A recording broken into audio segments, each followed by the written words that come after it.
So before moving on, I wanted to come back to chapter 17 in Genesis. Um, and I wanted to look at the covenant of circumcision. I was hoping to find a clip or something that goes over this, but I didn't have much luck with it. So I figured I would just kind of skim over the information with you guys real quick. So back then, that covenant that he gave Abraham was that you and every seed after you and every male among you be circumcised. This was an outward sign of their covenant. This set their people apart from the surrounding nations. Nobody else was doing this. So when people saw this sign, they knew this is a man of God. Now, of course, it's kind of an interesting place to put a sign and all that, but I do believe there is meaning and reason for why God chose circumcision to be the sign.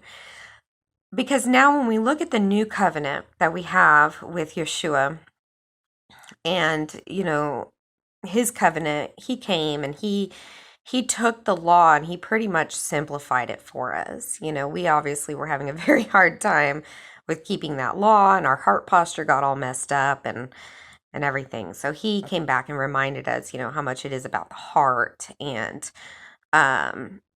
so now the sign of this covenant, notice on here it says that it's as an everlasting covenant. Okay.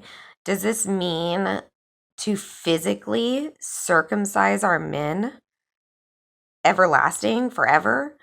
The new covenant that we have here is more of a circumcision of our heart. Can I speak on whether or not we should still be getting circumcised? Because I don't know. I don't believe I read anything when I was going through God's word that told us to stop circumcising our men. But there's so many things throughout the Torah you guys are going to find that were given as laws or even in this case, a covenant, that has some kind of a health benefit reflection to it. There's always some kind of a reason as to why God has us do something. And there normally is a very physical, real benefit to us for following those ways. So we know that circumcision, when males get circumcised, they end up avoiding a lot of potential health risks, potential future infections, and so on. It can be beneficial for their health to be circumcised. So should we still be getting our men circumcised? I would say so. But the really important thing is that we become circumcised in our hearts, in our lives, you guys. We are to stand apart as a people separate for God. That's not, that's so much more than I think we realize.